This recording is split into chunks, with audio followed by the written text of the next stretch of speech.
Aqui, pessoal, nesse primeiro campo aqui, que a gente vai analisar agora, nós temos alterações principalmente a nível de leucócitos e a nível de plaquetas, né? A nível de hemácia, a gente tem aqui uma hemácia meio estranhinha aqui em cima, mas não dá para analisar muito bem porque a gente só está com um campo aqui. Então, o ideal é que a gente avalie mais campos, sempre para avaliar se aquela quantidade de plaquetas ou hemácias que estão ali no campo, elas são representativas, alterações leucocitárias, então tudo. O ideal é que a gente faça essa avaliação de um contexto, avalie o conjunto como um todo. E a primeiro campo a gente teve a resposta de Vitor Lopes. Exatamente, Vitor trouxe aqui como resposta um blasto, um neutrófilo segmentado, mas esse neutrófilo segmentado ele não tá normal, pessoal, ele tá hipogranular. Tem uma plaqueta gigante e várias macroplaquetas. E é exatamente isso que observamos nesse campo. Vamos começar aqui pelo blasto, marcando para vocês perceberem todas as características do blasto. O blasto é esse leucócito aqui, pessoal, o maior leucócito que a gente tem aí na imagem. É uma célula com alta relação núcleo-citoplasma. Observe como o núcleo é muito grande e esse citoplasma já é mais escasso. A gente consegue ver basofilia também nesse citoplasma. Quando a gente fala de citoplasma basófilo, é um citoplasma azulado. E observem que essa basofilia ela não tá tão discreta, já tá uma basofilia mais acentuada. Importante vocês observarem isso, porque a basofilia que a gente observa no blasto, ela é variável. Às vezes a gente observa, geralmente, né, uma basofilia mais branda, mas ela pode sim apresentar aí uma intensidade maior, como a gente observa nesse caso. Além disso, temos aqui uma cromatina bastante frouxa, afinal, o blasto é uma célula jovem e por conta dessa cromatina frouxa, delicada, a gente consegue observar o nucleolo como a gente marcou aí nessa célula.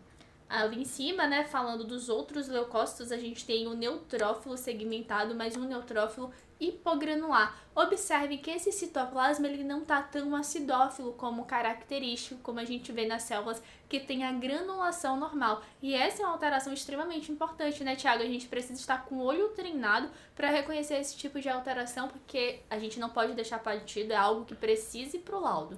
Fica atento, tá, pessoal? Avalia sempre, na hora que tiver com dúvida e tal, vai lá, compara com os neutrófilos, se todo mundo tiver assim, compara com os neutrófilos de outra lâmina, para você não estar com o olho viciado e achar que é normal aquilo ali. Então, sempre faz essa avaliação, ver se esses neutrófilos eles estão com suas características normais. Essa hipogranulação é uma alteração tão importante que você não pode deixar de forma alguma de reportar no laudo. Então, fica atento a isso aqui. Falando de plaqueta, a gente tem aqui as plaquetas bem grandonas, tá? Essa aqui talvez a gente possa considerar gigante, mas aparentemente ela está um pouco. Se a gente for comparar com essa daqui, talvez ela esteja ainda menor. Mas se a gente for olhar para daqui, talvez um pouco maior. Então a gente precisa sempre avaliar mais campos para saber como é que está o contexto, saber como é que está a maioria das hemácias. A gente percebe que provavelmente esse paciente tem uma macrocitose, a gente tem muita hemácia grande aqui. E talvez por isso essa plaqueta ela não aparenta ser uma gigante. Mas a gente tem que comparar ela com a hemácia morfologicamente normal, com seu tamanho ali bem bonitinho, bem normalzinho, tipo essa aqui. Se você for comparar, talvez essa aqui já possa ser considerada uma macro, mas a gente tem uma plaqueta gigante. Mas aqui a gente tem muitas macros aqui no campo, tá? E também vai pro laudo a presença da macroplaqueta e da plaqueta gigante. Sim, e a gente tem ali próximo no neutrófilo segmentado uma plaqueta que tem o seu conteúdo de grânulo reduzido. Observe como é uma plaqueta mais acinzentada. A morfologia plaquetária ela também precisa ser avaliada, assim como avaliamos a morfologia de hemácias e leucócitos. Mas para a gente reportar essa presença de uma plaqueta hipogranular, a gente precisa avaliar todo o perfil da lâmina, ver aquela representação, saber também como foi a coleta dessa amostra, porque algumas vezes elas podem aparecer de forma artefatual quando tem uma coleta difícil e essa plaqueta acaba degranulando. Também é importante que essa alteração ela vá para o laudo, tá? Não deixa de colocar quando ela estiver presente e você perceber que é uma alteração real. É isso aí, Vitor. Vamos lá. Para quem não me conhece ainda, eu sou Thiago Alcântara. E eu sou Larissa Santana. E você está no quadro Resposta do Desafio, Desafio da Semana.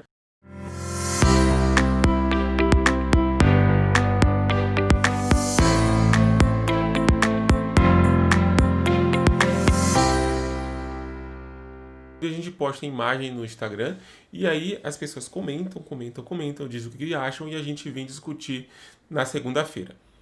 Aqui nesse campo a gente tem uma alteração muito interessante, que foi de um paciente da unidade de pronto atendimento, na verdade foi de um hospital de campanha, tá? Foi de um hospital de campanha esse paciente, e ele estava com uma leucocitose importante, mas o que me chamou a atenção antes de olhar a lâmina foi as alterações bioquímicas desse paciente. Ele estava com os índices, com TGO, TGP, gama muito estourado lá, passando de 3.000, bilirrubina extremamente alta, de 20. Então, me chamou a atenção essas alterações. Já fui para a lâmina pensando em encontrar algumas alterações. Ele também estava com plaqueta baixa, leuco muito alto, granulação tóxica, e apareceu essa alteração aqui, que é tão importante e que a gente precisa notificar ao médico. O fato é o seguinte: esse paciente, ele sempre estava fazendo exame com a gente, todos os dias. Após esse dia, nunca mais o exame dele voltou para a gente.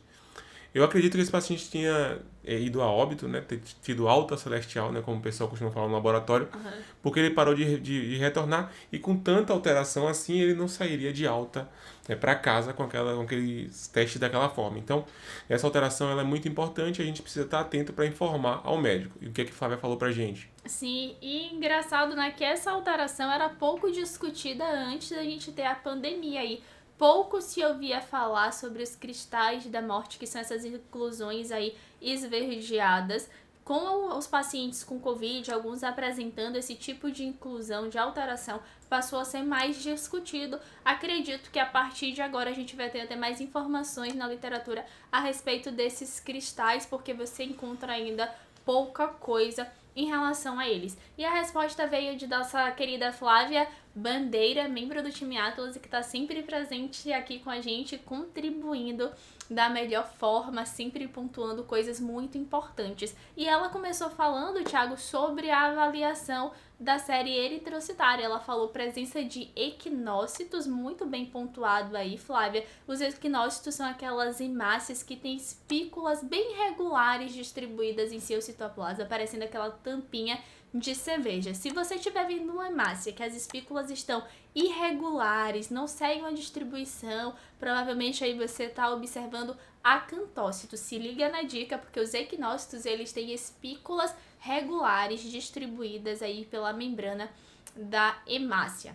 Seguindo na resposta dela, ela colocou neutrófilos segmentados, sendo um deles com granulações tóxicas e o outro com presença de inclusões citoplasmáticas azuis esverdeadas, que são interpretadas como cristais da morte. São encontrados em pacientes graves, pode ser indicativo de mau prognóstico, como o Thiago pontuou. Esse paciente, depois desse dia, não teve mais exame, provavelmente foi um paciente que foi a óbito. No laudo deve ser apenas descritos. E também tem a presença de macroplaquetas, acabou ficando aí algum campo cortado, né, que a gente não consegue ver aqui as macroplaquetas, mas temos sim os equinócitos, o neutrófilo com granulação tóxica, que é aquele com a granulação mais escura que a gente observa ali em cima, como a gente circulou aí, essas granulações mais intensas, que nada mais são do que os grânulos do promielócito, lá, aqueles grânulos inespecíficos que permanecem na célula por conta de um acelerado processo de maturação. E ali embaixo as inclusões que a gente pontuou esverdeadas, que são os cristais da morte, mas a gente não reporta assim no laudo porque não seria ético, a gente coloca só a descrição dessas inclusões aí, que o médico ele já vai ter uma noção. Se ele não tiver uma noção, com certeza ele vai ligar para o laboratório e vai ser aí a nossa parte explicar para o médico em relação a essas inclusões, porque alguns deles não sabem, apesar de muitos saberem mais hoje em dia por conta da pandemia. Então, pessoal, eu já me antecipo aqui, e eu recomendo vocês fazerem isso, tá? Apareceu o cristal da morte, coloca lá a presença de inclusão azul esverdeada, em neutrófilo, em monócito, que é os mais comuns de aparecer, e liga para o médico, explica a ele a alteração, explica o que está ali presente, tá? Faz isso que você vai estar ajudando o paciente, vai estar orientando o médico, e ainda evita de ele ter que ligar para o laboratório para perguntar o que é isso. Faz isso que você vai estar muito bem. E com isso a gente estabelece uma boa comunicação, né, com o corpo clínico, com os médicos que são os clientes do laboratório. Aqui nesse campo a gente colocou, né, o hemograma do paciente, o resultado que foi para o laudo do paciente, colocou algumas imagens, perguntou o que é que... foi na verdade mostrando que esse paciente aqui está com leuco de 5.000, olha só, 5.650 de leucócitos, E olha só, presença de 70% de blastos. E um paciente com anemia, com plaqueta muito baixa, 9.000, tá vendo? E olha só, o IPF também muito baixo, 0,7. Então o paciente está com plaqueta baixa, a medula óssea ela não está sendo estimulada ou não está com capacidade de produção. E aqui a gente teve a presença de leuco normal, né, 5.000, porém ele estava com 70% de blastos. Mesmo esse paciente com leuco de 5.000, pessoal, ele tem blasto, ele tem uma leucemia aguda. Isso aqui a gente trouxe para vocês perceberem que a gente não pode estabelecer uma regra na hematologia, porque nem sempre a gente vai ter um paciente com leuco alto e ter blastos. Ele pode até estar com leuco mais baixo, leucopenia. Tá? Então fica ligado nisso aí, porque isso às vezes atrapalha muita gente. Sim, nada de regras, como a gente fala, nem sempre, nem nunca. E a resposta veio de Santelma. Ela falou uma leucemia aguda não típica e completou: aqui não se observa a famosa tríade leucêmica. Um belo exemplo do nem sempre, nem nunca. Lembrando que essa tríade leucêmica que ela falou aí é o que a gente geralmente observa nos casos de leucemia aguda, quando o paciente cursa com uma leucocitose, uma anemia e também uma plaquetopenia. Isso é o que a gente mais observa nas leucemias agudas, mas como vocês puderam ver, nesse caso aqui a gente tem a anemia, tem a plaquetopenia, mas não tem a leucocitose. Temos aí uma grande quantidade de blastos. E lembrando que a leucemia aguda, ela é classificada, um dos critérios de classificação é quando a gente encontra em sangue periférico e ou medula óssea mais de 20% de blastos, e aí a gente observou 70%. E aqui a gente observa aqui embaixo a presença dos blastos. Olha aqui, 1, 2, 3, 4 blastos. A gente separou essas imagens. Blastos muito característicos, todos eles muito parecidos, né, por ser clones neoplásicos. Aqui a gente tem o linfócito, olha só. E aqui percebam, tá? Ele foi quantificado no campo de blasto. Isso precisa estar muito claro para vocês que o blasto precisa ter um campo no laudo para ele, tá joia? Aqui, blastos com relação núcleo-citoplasma aumentado, esse aqui está extremamente aumentado, a gente quase não observa citoplasma. O daqui um pouco menos, mas todos os outros com relação muito alta. Então a gente vai quantificar esses blastos, vai contar, vai liberar esse resultado e vai notificar a equipe médica sobre esse resultado crítico. Não deixa de fazer isso, porque qualquer presença de blasto é um resultado muito importante e você deve notificar esse resultado. E também esse paciente a gente tem uma neutropenia importante. Esse paciente tem 5.650 de leucócitos no global. E quando a gente observa esses segmentados, ele tem apenas 169 neutrófilos segmentados. É um paciente que tem um risco aí aumentado de uma infecção, que é uma das complicações de pacientes que cursam com a leucemia aguda. Então, não deixe de notificar sempre que tiver presente a presença de blastos, e ainda mais se tiver assim, ó, com neutrófilo muito baixo, porque acaba que é um resultado ainda mais crítico para o paciente. Aqui a gente colocou essa imagem aqui, tá? Que tem aqui nessa imagem? É um bocado de plaqueta grudada, as plaquetas aglomeradas. Algumas pessoas falaram, esse campo tá ruim. Sim, é um campo inadequado, não é um campo que você faz a leitura de lâminas. Mas as plaquetas, quando elas se agregam, elas costumam ficar nessa região, onde quase não tem mais hemácia. Então, sempre que você tiver um paciente com plaqueta baixa, vai nessa região e faz a avaliação. Foi o que eu fiz, vim para essa região e encontrei esse monte de aglomerados plaquetários e nós perguntamos à galera, o que é que faz nesses casos? Sim, a resposta veio de Siqueira. Essa é uma dica muito importante que o Thiago deu para vocês. Em casos de plaquetopenia, não deixem passar esse hemograma sem avaliação da lâmina. E para você confirmar se teve agregado plaquetário ou não, observem bem lá no finalzinho já da lâmina, quando praticamente não tem mais células, que é nesse caso aqui que a gente colocou esse campo. As plaquetas, os agregados plaquetários, geralmente a gente localiza assim em quantidade tão aumentada nesses campos. E Siqueira falou o quê? Ele disse que tem a formação de grumos de plaquetas agregados devido à coleta dificultosa ou à hipersensibilidade ao EDTA. Ele pontuou bem, pessoal. Não é toda a agregação plaquetária que a gente vê na lâmina que é induzida por EDTA. Às vezes a gente tem agregação plaquetária que foi só por conta da má homogeneização, não foi homogeneizado corretamente esse tubo de EDTA. Aí ele falou que nesses casos, quando ocorre a agregação plaquetária, precisa homogeneizar o sangue em vórtex por aproximadamente de 3 a 5 minutos em uma agitação não muito vigorosa e passar imediatamente após a agitação no vórtex no aparelho. Se o número de plaquetas subir, substituir a contagem de plaquetas pela contagem após a agitação. Caso a contagem de plaquetas não suba após a agitação em vórtex, solicitar recoleta em tubo de citrato. Lembrar de fazer a correção da contagem de plaquetas no citrato, né, que é para multiplicar por 1,1, acabou ficando um pouco cortada aí a resposta de Siqueira, mas ele pontuou tudo direitinho, passo a passo que a gente deve seguir nesses casos. Lembrando, tá, pessoal, que após a agitação no vórtex você só vai utilizar o resultado das plaquetas. E muita gente se questiona, né, Thiago? Será que essa agitação no vórtex vai interferir nos outros resultados? Não, não interfere não, tá, pessoal? Isso aí já foi testado, a gente acompanha todos os dias. Lá no laboratório a gente faz tipo em torno de 10 a 15 vórtex todos os dias. E eu consigo observar, tá, com os primeiro e o segundo resultado, se a gente tem diminuição de leucócito, de hemácia. E a variação que acontece é a variação normal, que se eu pegasse a amostra mesmo sem agitar e passasse, eu poderia ter ali a presença de uma variação mínima de, por exemplo, 1 milhão de hemácias, foi para 1,2 milhão, foi para tipo 0,98. Então essa variação aceitável e normal, que independente de você passar no vórtex ou não, vai acontecer. Então fiquem bem tranquilos em relação a isso, tá bom? O vórtex ele não vai destruir, não vai aumentar a plaqueta falsamente e você não vai ter esse interferente no hemograma. E é importante que você resolva esse problema.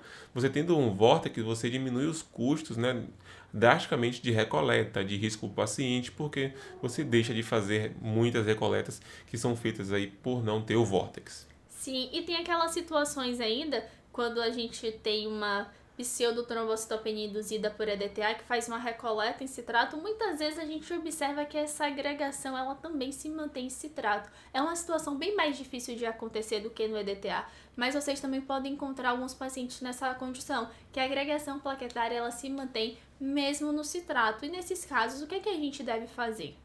A gente tem duas opções aí. A gente pode coletar uma nova amostra, a terceira amostra do paciente, em tubo com anticoagulante de sulfato de magnésio, ou a gente pode levar esse paciente para o laboratório, coletar e passar imediatamente essa amostra no equipamento, que não vai ter contato com nenhum anticoagulante, você vai ter um resultado real e vai ser tão rápido, né, porque você vai coletar e logo vai passar no equipamento, que não vai ter tempo de alterar, assim, começar a coagulação, se esse processo for feito bem rápido.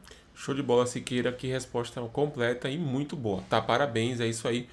Percebe-se que você tem um domínio muito grande da hematologia, então parabéns. Seguindo aqui, foi um campo também interessante e Ren Medeiros falou um eritroblasto, aqui embaixo ela falou isso, aqui é o eritroblasto, ó. E o eritroblasto que a gente já pode considerar um eritroblasto ortocromático, que o citoplasma está praticamente da mesma cor que a hemácia, o núcleo está um pouquinho maior ainda, não correu tanto para a lateral, mas como ele está em um processo de transição, a gente puxa mais para a direita e acaba chamando essa célula do mais maduro. A gente tem sim a macroplaqueta, várias macroplaquetas aqui, muitas macroplaquetas nesse paciente, e ela disse que também tem aqui um núcleo desnudo de um megacariócito. Sim, eu não acho que é o núcleo inteiro, assim, eu acho que pode ser um pedaço do núcleo que está bem pequeno, mas sim, é um fragmento de um núcleo de um megacariócito.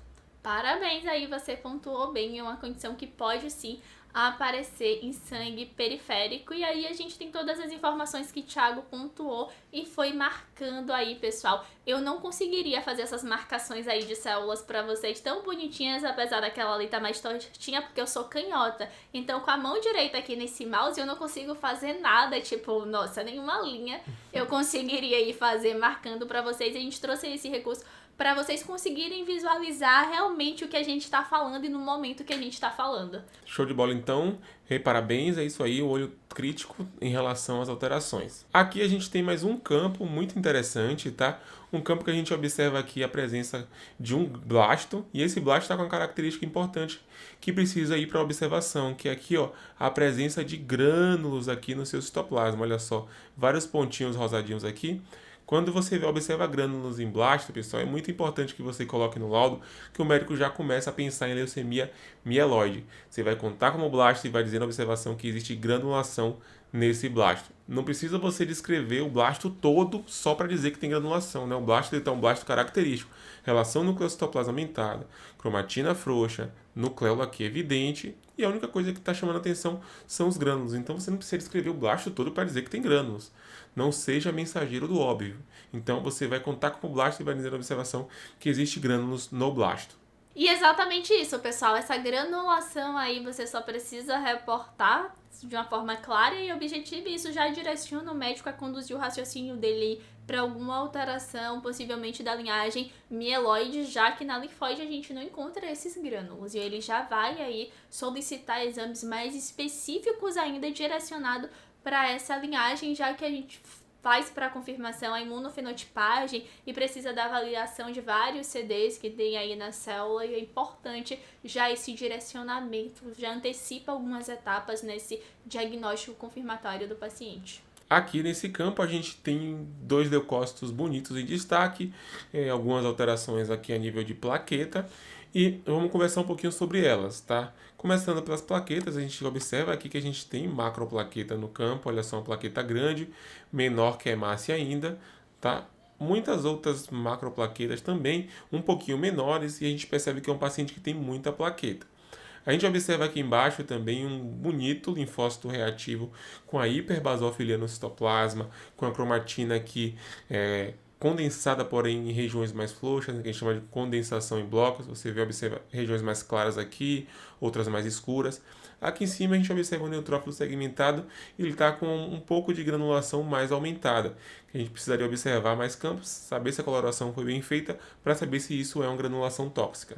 Sim, esse campo aí tem esse linfócito que logo chama a atenção quando a gente bate o olho nessa lâmina. O que prende aí nossa atenção principalmente é esse linfócito reativo bem bonito com essa hiperbasofilia. E pessoal, olha, observem, né, pelos blastos que a gente viu 2 blastos, a diferença de cromatina, que é uma cromatina mais escura, apesar de a gente ter algumas áreas mais esbranquiçadas, uma cromatina heterogênea, uma cromatina em bloco, que é uma característica muito importante dos linfócitos reativos, a gente encontra muito.